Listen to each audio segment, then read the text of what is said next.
shoot. Let me give you this. What we're getting into right now, chapter 12,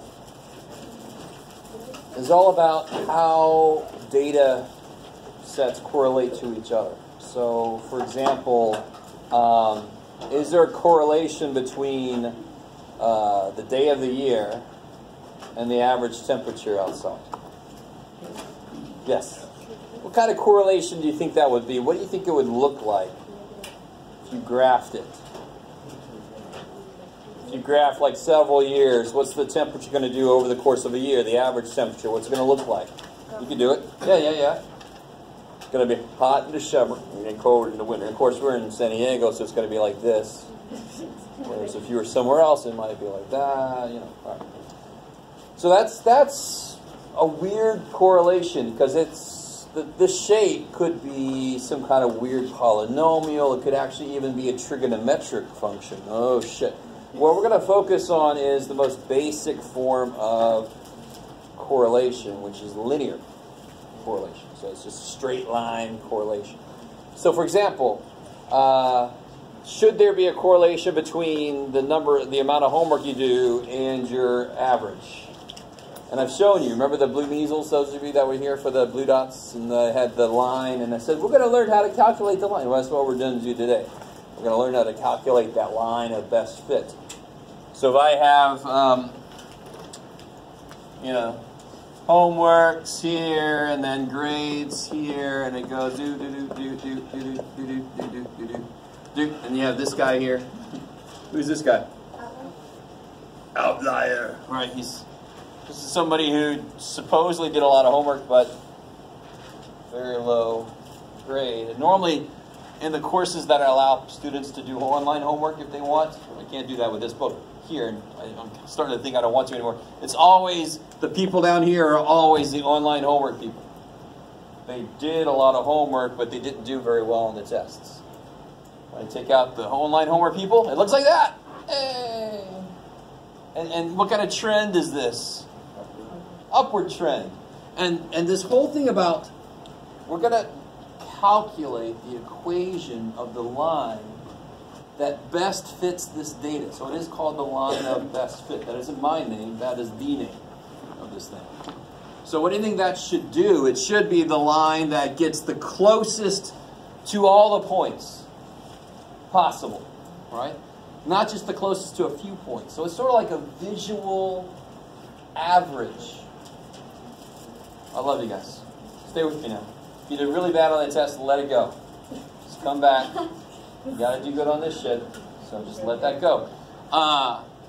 What's the average do for a set of data? It's going to be the number that is the closest to all the data. I don't know if you've really thought about that. That's really what the average is. It's the number that is the closest to all of the data points. And if you pick any other number, it might be closer to some, but further away than others. So that's what that is. So if I draw kind of like a guess, I'm trying to make sure that the distances kind of average out on both sides of it. So it is a visual average of where all those points are. What can I do with this line once I get it? I can make predictions. Right? So what if I studied this long? I would predict to make this grade. Will I definitely make that grade? No. Why is this such a simplistic thing? What is it ignoring? This was studying, I think it was, wasn't it? Or no, this was a amount of homework you do versus grade you make. What is it ignoring? What other things could affect the grade you make? Besides the amount of homework. Yeah, how sucky your teacher is. And you each have a different number you would assign me. Or what else? Amount of sleep you got. Amount of sleep you got. Are you eating well? Do you know how to take notes? Did you take stats before or not? Are you moving during it? So this I want you to really understand. This whole course is about surface stuff about statistics. You can dive really deep into everything we've talked about, but we're getting a feel for the idea of statistics. This is so simplistic, but it doesn't mean that it's not useful. It does ignore a lot of other variables. What affects your grade in a class? Not just one frickin' thing, right? But every time I do this correlation, it's really strong. What do you think it would mean to be a strong correlation? What should happen? What would a weak correlation look like? What would the dots do? Then we get further away from the line, right? So what would a really strong correlation do? This is not really strong. This is decent. Well, what would happen for a really strong correlation? All the points should be closer. All right, now don't freak out what I'm about to say. Doesn't that sound like a two-dimensional standard deviation kind of thing? The further the points are away, that's like standard deviation. The data points to the distance, right? And the line is the average. So there are two things we're going to do. Find the average, which is the line of best fit, and find the spread, which is called the correlation coefficient. Because what do we always do when we have data now? Find the mean and the spread. Well, that's really what we're doing still here. It's just visual. It's kind of cute. So let me give you this paper. Where is it? There you are. The one that involves drinking beer. Or substitute drink of choice.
I was trying to do the other one and just went there.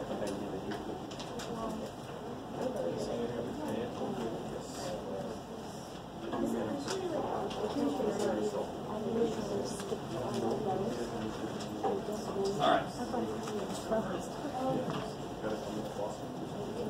Oh, where are you, little thing? There you go.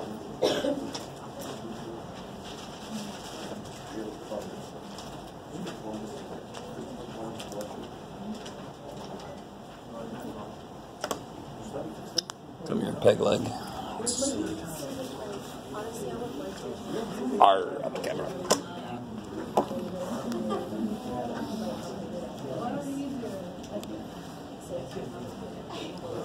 Can you do the lights back there? Thanks, man. Okay. Whoa.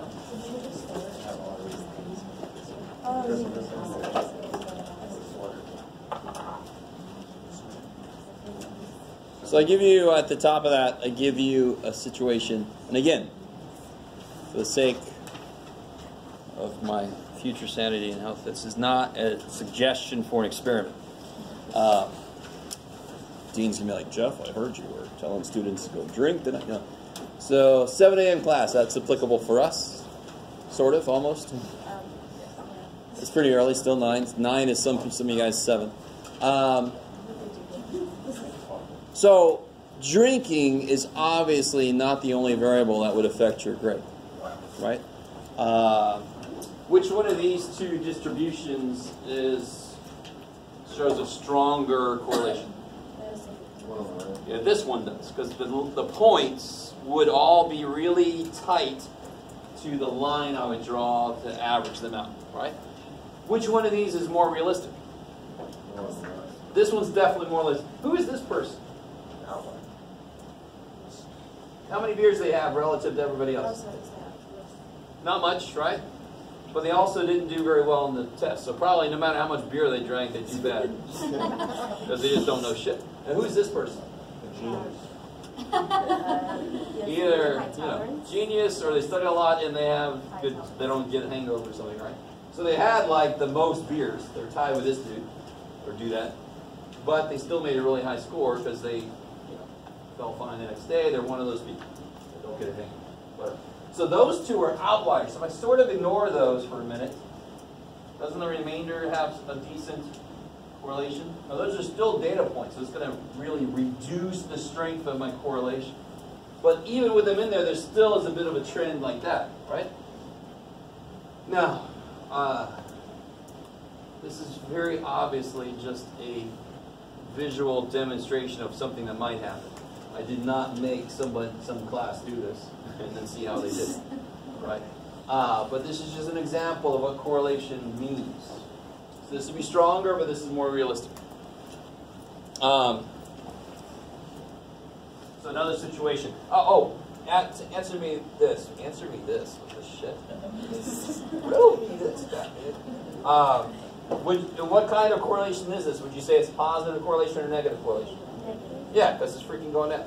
All right, I like it. So here's another situation. The amount of time you study versus your grade in class. Now again, which one's stronger correlation? Stronger. This first one, yeah, is stronger. It actually looks more like it's curvy, but it still would have a straight line go decently through it. This is weaker. Which one's more realistic, obviously, is this dude. Who's this person? Studied a lot, but didn't really make a good grade. And they might be somebody who doesn't really know what study means. And who's that person over here? Yeah, I barely cracked the book, and they're doing awesome in the class. They probably retake it. You never know. That's why you can't look at other people around you and go, "Oh, I'm stupid." No, you might be surrounded by people retaking the class. So just get off your own shoulders, off your own back. I could draw a line again to average where the points are. These two outliers would weaken that relationship because they are pretty far away from it. You guys start to get a feel for this whole chapter. I'm going to let you pretty much use the calculator to find the line of best fit, find this correlation coefficient thing that talks about the strength. It's kind of like that two-dimensional standard deviation. So let's talk more about what that is, the correlation thing. Oh, and of course this would be a positive correlation because there is an upward trend in both of those. So what we have is there is it's called a correlation coefficient or a Pearson product. After Carl Pearson, the father of statistics, almost one of them. And this number, this is kind of nice. R equals 0 means there ain't no correlation. It's just dots all over the damn place. There's no line that makes any sense. R equals 0 means what it sounds like it should. There ain't no correlation. The smallest it could be is -1. And what R equal -1 means is perfect negative correlation. So that would be something like this.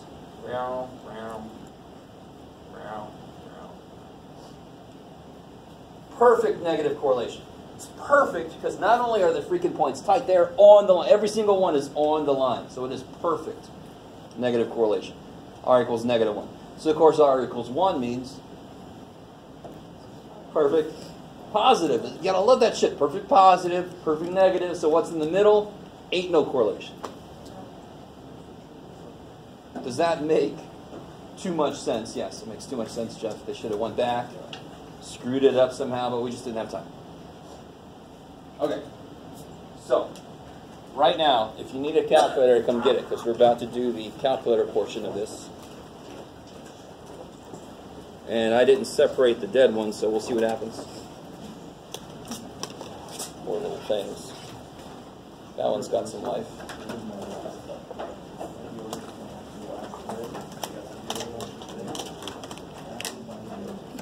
Oh, he's dead. Poor little dude. The one from yesterday. There were several from yesterday. Let's see, how about you? Yours got some life too.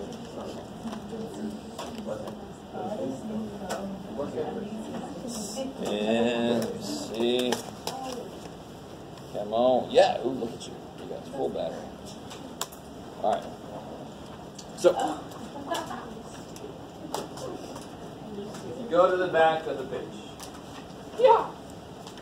This is an excerpt from the Calculator Bible. It's up on the website. If you have never looked at that thing this whole semester, I don't really totally understand you. But, oh well, too bad. So, I'm basically going to do this all with you. You're going to have to know how to do this on the day of the test. Yeah, the next meeting. It's called the final. So what I want you to do right now, how many variables are there involved here? I love you. You guys are still like, there's two. There's a lot of values for sure. One variable is number of years. The other variable is grade. So go ahead and put this in L1 and L2 in your calculator.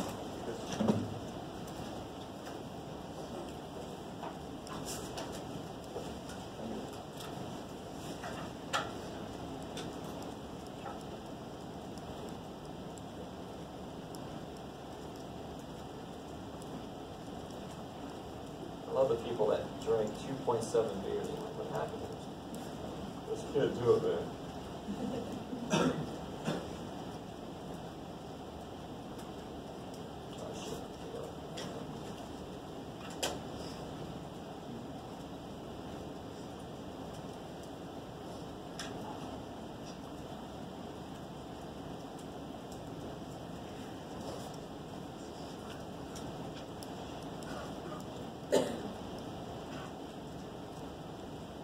As you guys are doing that, you think you should sort this. Uh-oh. Is your dead? Die? You need a paper? I'm going to need it. Oh, yeah.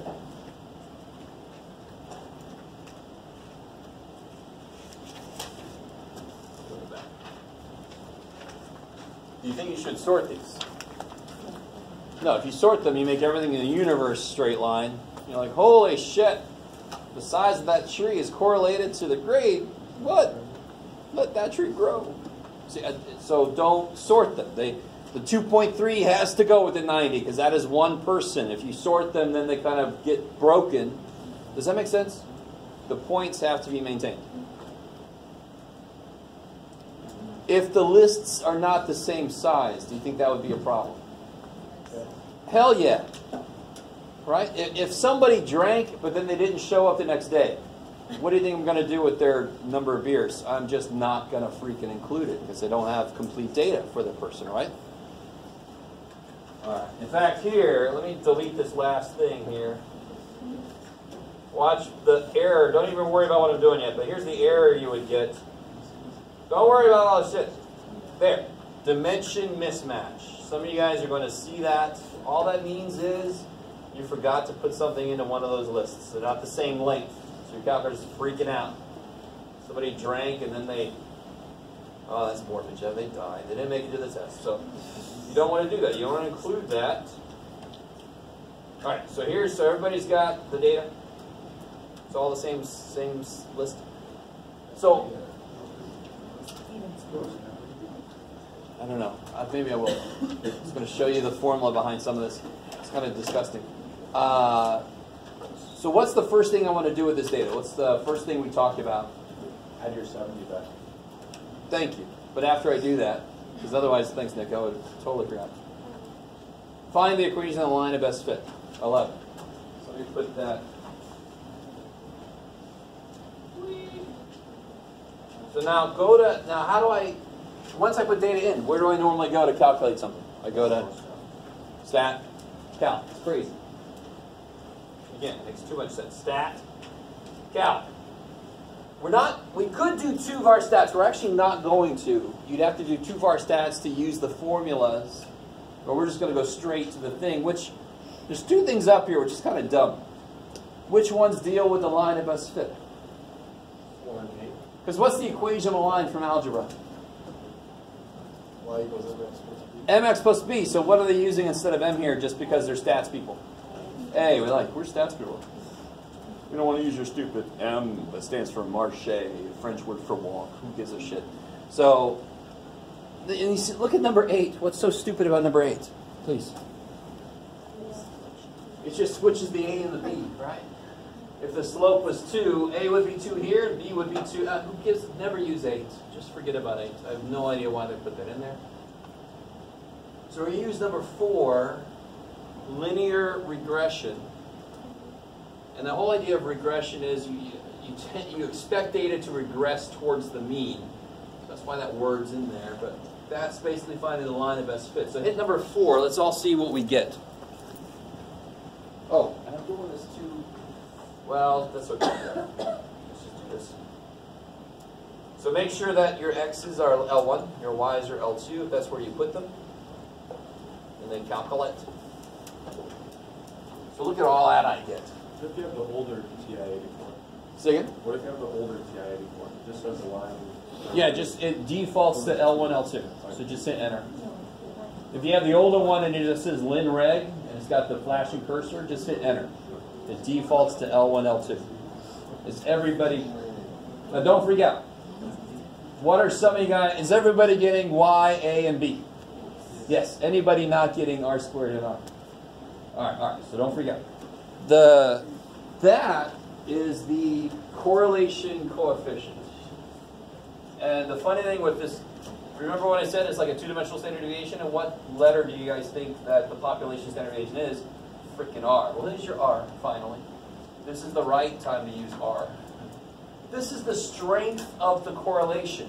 Remember, R equals 0 means no correlation. And we already know it should be negative, but should it be strong? No, because it's really spread out. Let's look at the picture for this. Let me show you the picture. So what I did was I made data to match up with this situation here.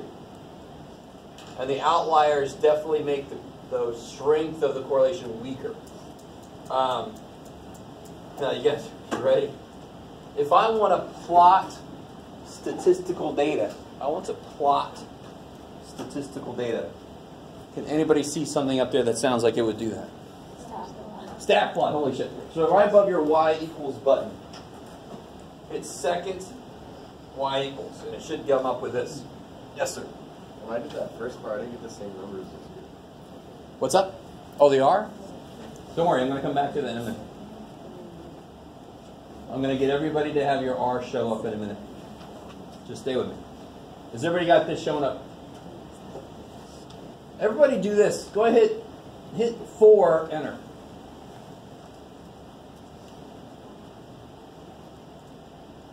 Just so we all start off with all of our plots off. All right, and then go back into it. Second Y equals. So everybody's got all their plots turned off, right? Let me know the minute you're not with me. I love technology days. It's so exciting. So much weird shit can happen. So now everybody choose plot number 1. And then look at all the stuff that you wish you had gone and read the manual for. It can make histograms, and it can make box plots. Ha ha. Sorry. So right now I want to make what's called a scatter plot. Right? I just want to make an XY plot. So that very first one looks like a bunch of data points. That's the one I want. Make sure that first one is highlighted. Make sure on is highlighted. Let's turn this bad boy on. Bam! Make sure you pick the first type, the scatter plot, the one that just plots points. Make sure that X and Y are what your lists are. L1, L2 is where they should be. Now me, I'm a math teacher, so I always pick the big square, but if you want to be positive, this is going to be what the mark is on every data point. So you can pick a square, a positive sign, a big speck of dust, or a small speck of dust. Whatever you feel like doing. Like I said, I'm always square. And then, let's see, I'm going to make this a darker color. Let's make it blue. Some of you guys can't do that. It's too bad. Huh? Oh, sweet. All right. Now watch. You would think if you hit graph right now, everything would be fantastic, but it sucks. Oh, in fact, whoa, look at that. That's some cool shit. Ooh, I like that. So 2 things. Ooh, it's even better now. I almost remember this. All right, so everybody hit the graph button just to see what happens. Some of you guys are going to have just blank stuff, right? See See a line? Okay, okay. So two things. How are we doing? Everybody's could be very different, depending on who the hell had your calculator last and what the hell they were doing. You never know. That's a little creepy. So do this two things for me. Hit y equals and make sure this is all clear. Clear, clear. Make sure they're all empty. Is that cool? Y equals. Hit y equals, make sure they're all empty, so it's not trying to graph any functions. And then secondly, the calculator just opens the window up wherever it's currently set. I want to force it to find my data. And this thing costs enough money, it should be able to go find my freaking data. So normally when I want to change where I'm looking, I could use these two buttons, window and zoom. If you hit zoom though, hit zoom. So that's like zoom in, zoom out. You can draw a box, and zoom in on that box. Hit zoom and see which one makes the most sense for our class.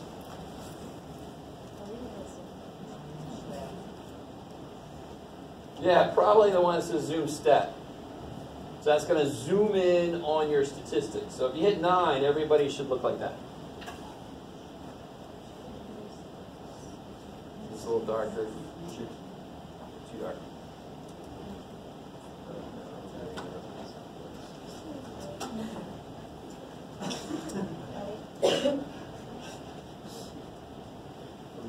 Ocean.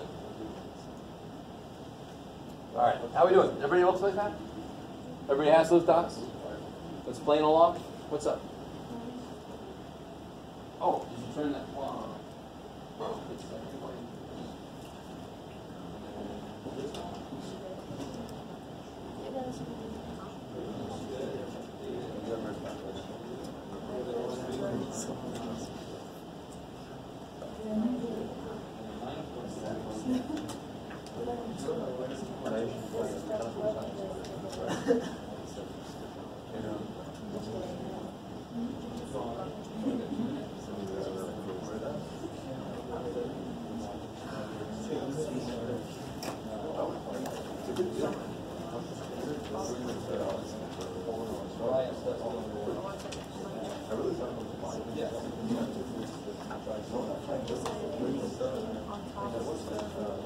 there we go.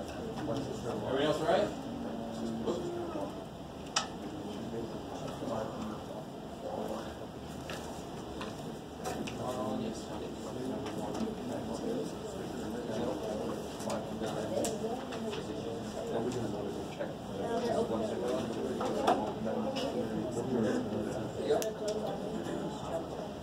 So every time you put new data into the calculator, it's going to be somewhere else. So if you don't do that zoom 9 thing, you're never going to see your data.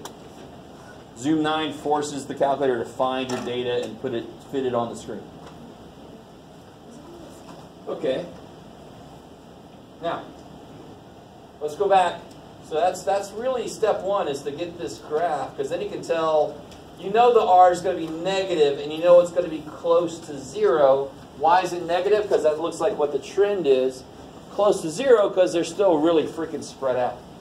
So the negative 0.33 that I got made sense. Now let's make sure everybody gets that number to show up. All right. If you have your own calculator, you only have to do what I'm about to do once. I have no idea why they make this an option. It's really stupid. But just, you only have to do this once. There's a really kick-ass button on this calculator called Catalog. So if you hit second 0, it's a catalog of all the shit your calculator can do. Very long-ass list. So we're not going to scroll to the D. We got to get to the D section. There's D right there. You see it? Now look, find it on your calculator. So it's right above the inverse button, the X and negative 1. If you hit that button, it's going to go to the D section. Let me stop there for a second. So yeah, there is a day of week function. But if you input the year and the day, it tells you what the day was. I don't remember. Like September 21st, 1972. What day was that? Besides the day Jeff was born. Scroll down to where it says Diagnostic On. By the way, if you had R showing up, you don't have to be doing this. So, but if you just want to do it just to be a part of things. That's fine. So how's everybody doing? Everybody find this? And then just hit enter, enter. Enter, enter. It's the most anticlimactic thing. But now, if you go back to stat, calc, linear regression, you should have your R show up.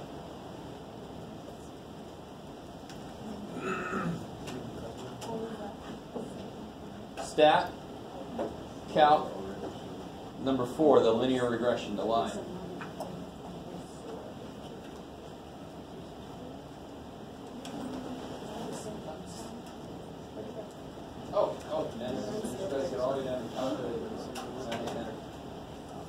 Well, I don't think so. So I have to ask you. All right, so it's yes. Well, mine's different. I just wanted to ask this. What is it? The way they say it. Oh, yours, yeah, whatever. You're just gonna have to. I know, but You'll it's have just. Sorry. Yeah, that's the same as my 4 and 8s. You use the first one. I like they have an M. It's awesome. Yeah, that's where it says. Okay. And then, hopefully, it's not too freaky after that. No, yeah, it's not bad. Okay, let's answer some questions here. Let's write down this line of best fit. R was negative 0.339. Is this a strong correlation? No. In fact, we're eventually going to be much more precise. I'm going to give you the number. Now, you could actually, with this correlation stuff, you could get deep into hypothesis tests. We're not going to do that. I'm going to tell you there's a certain level R has to hit to show evidence that there's correlation. So 0 means no correlation, right? But since it's a sample we're taking, not only do you have to not be 0, you have to be far enough away from 0 to show evidence that there really is correlation. So I'm going to tell you, depending on how large the sample is, I'm going to tell you, for this problem, R has to be greater than 0.45 or something. Is everybody with me? Sort of? No? I'm going to tell you. So at this point, negative 0.33, we don't even know if that's strong enough to show correlation. But if it is, it definitely ain't strong. Why is it not strong? Because it's not close to negative 1. I love it. It's very far away from negative 1. It sucks. What kind of correlation would it be? Weak, negative correlation, if there is correlation.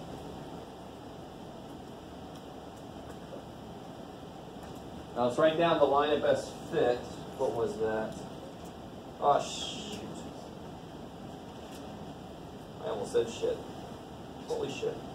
So, negative 0.54x plus 89.83. Everybody see where I'm getting that from? That's what we figured out right there. Kabam. All right. Are we always rounding to 2 decimal places? Sure, yeah. Sure, yes. So here's what's going to happen on this kind of problem. How do I get this? There's actually a shortcut for this, but I want you guys to be more aware of this. If I hit y equals, I can put this equation in there and it will graph it. So let's do that.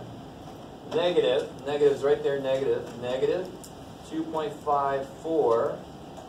Your X button is right there. See, that's your X button.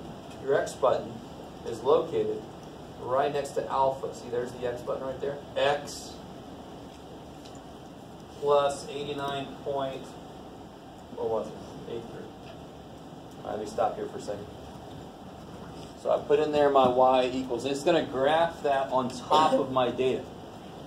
I already know what to expect. It should run down the center of those points. So let's see if that happens. Yay.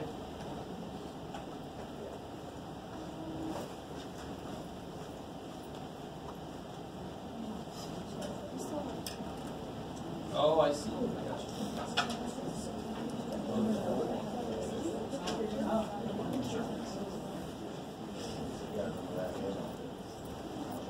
Oh, shit. I love it. Students, students are always like, why can't I do this on the calculator? Why can't, and then I finally let you know, like, I got to remember all this stuff on the calculator? Oh.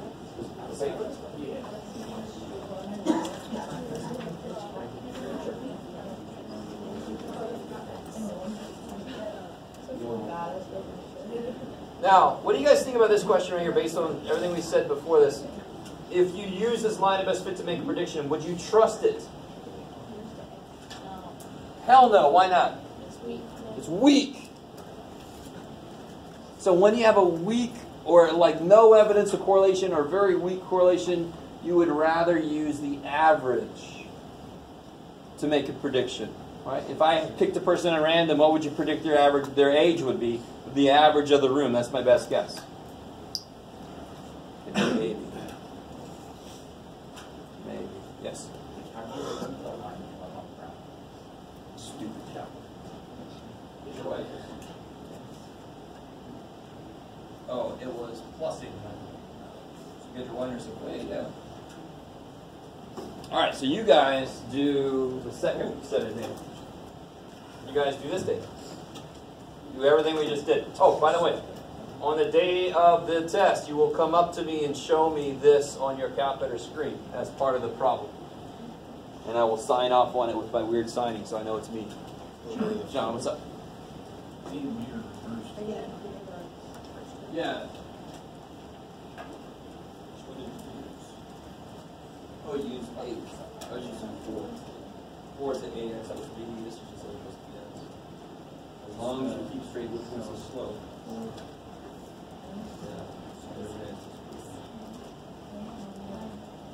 It's not that they really, truly different yet.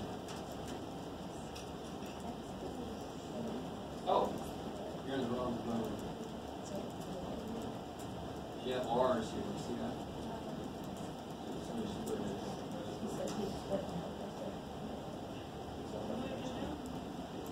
Oh, you got the wrong negative. Yeah, watch this. What the shit? That's minus.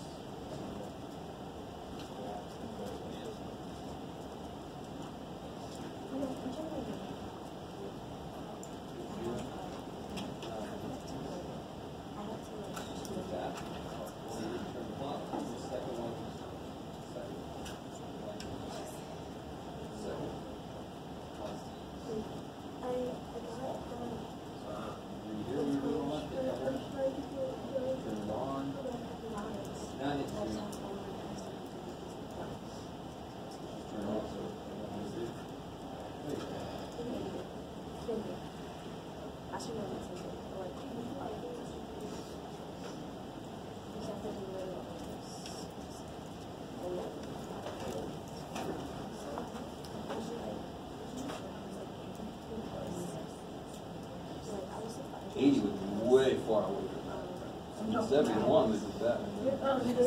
Right? So you think 71. That's right. I don't know what happened.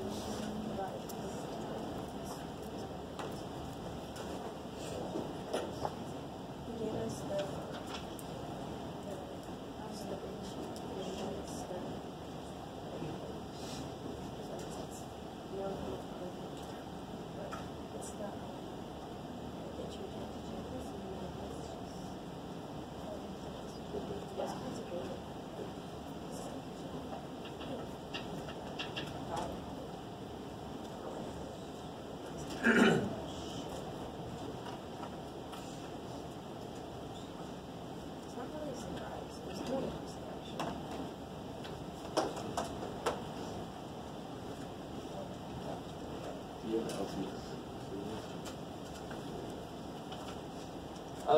I would hope some of you guys could figure this out, but every now and then when you're plotting this in, I just kind of make sure that, like, am I next to the, see, I already made a mistake. So I'm next to the 12, and now I'm next to the 14, so it should be an 80. Good, I'm on track, right? You know what I mean? It sucks to get to the bottom of this long-ass list of numbers. Like, I missed one. Shit. Then you gotta go back and figure out which one you missed. Just gotta keep an eye on it as you go.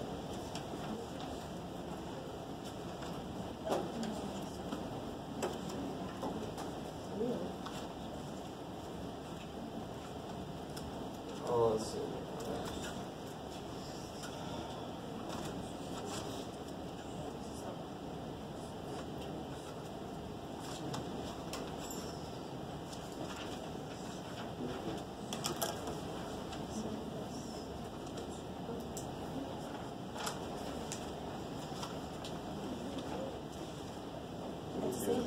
Oh,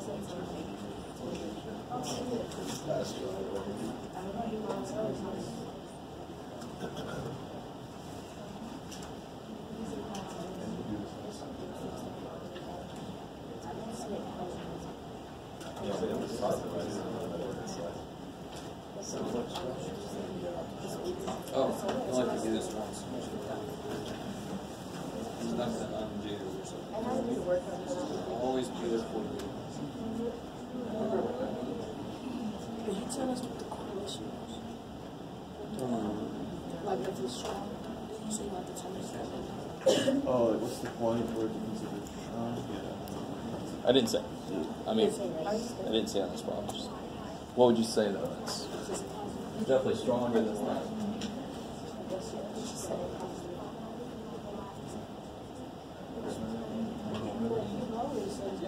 I don't remember.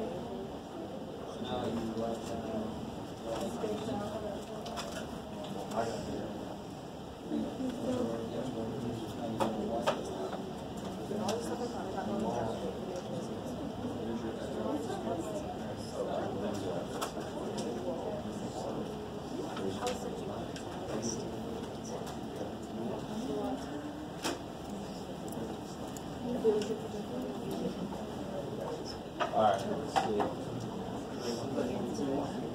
So I got this here. So let's see, what do you get for R? I got 0.738, roughly. Now, on a test, listen, I don't want you all to feel like you have to be correlation coefficient sommeliers or something like wine, like, oh yes, this is a decently woodsy. No, so I'm going to normally make R like really strong, like 0.95, or really weak, so that you're not like, okay, what adjective? So here I would say it is a decently strong correlation, you know. So, but if it's like 0.9 something, you're like, that's a strong ass correlation. Is it strong positive or negative? It's obviously strong positive because R came out positive. So I'd say decently strong or midland strong or something like that.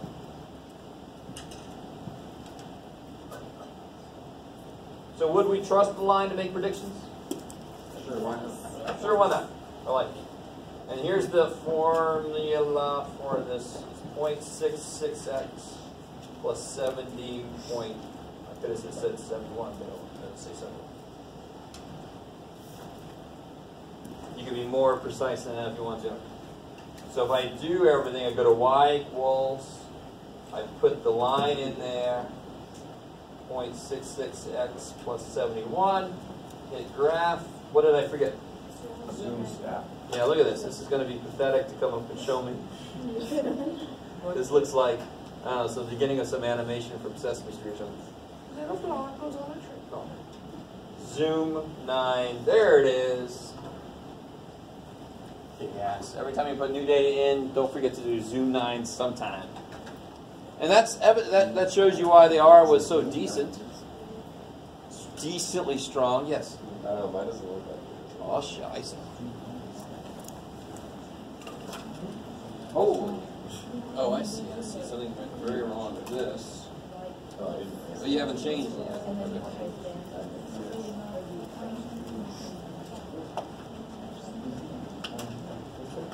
Okay. So let me add one question here. So if you would you trust it? Yes. I would trust it. So let me ask you this. Predict grade for someone. What was this all about? Study. What you got, Jeff? Study for 23 hours. How would you do that? Somebody studied for 23 hours. What would you predict their grade would be? How would you get that? Somebody's like, well, I would just come up with a number and get them to walk away. But using what we've discovered, probably.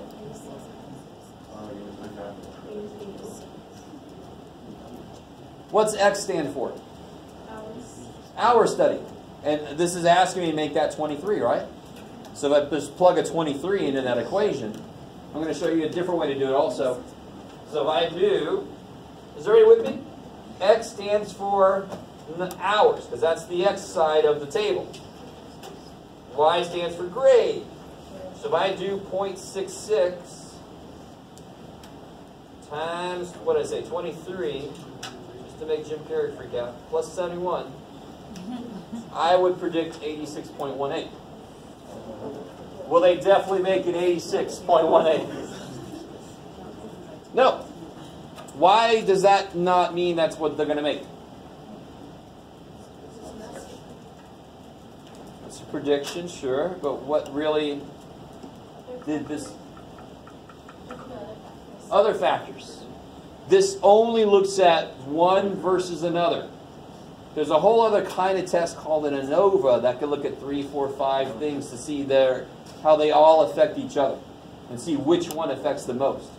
This type of thing can only do one comparison at a time. Right now I'm comparing our study to grade. You don't have to do this. Everybody understand what I just did?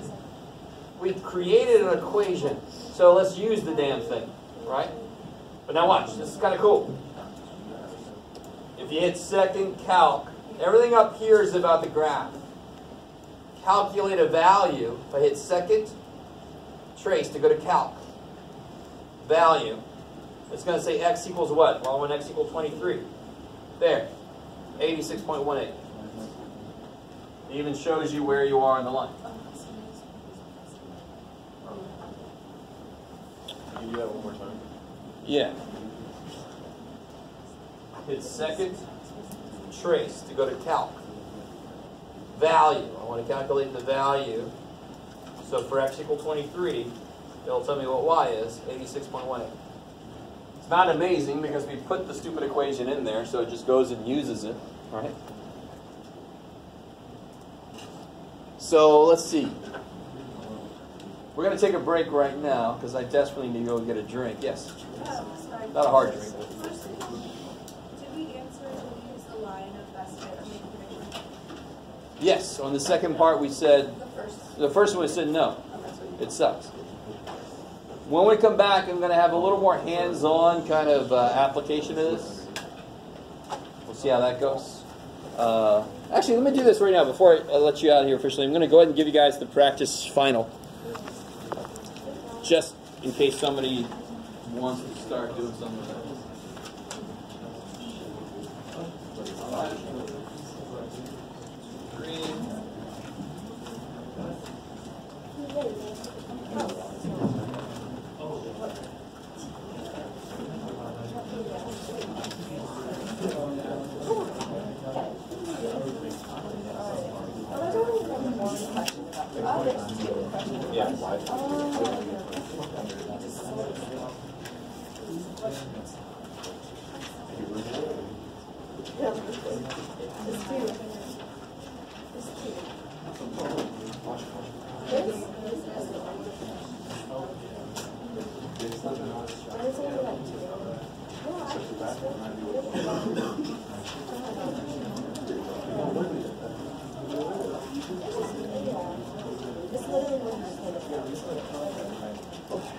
Alright guys, so come back at just a bit after 10:30.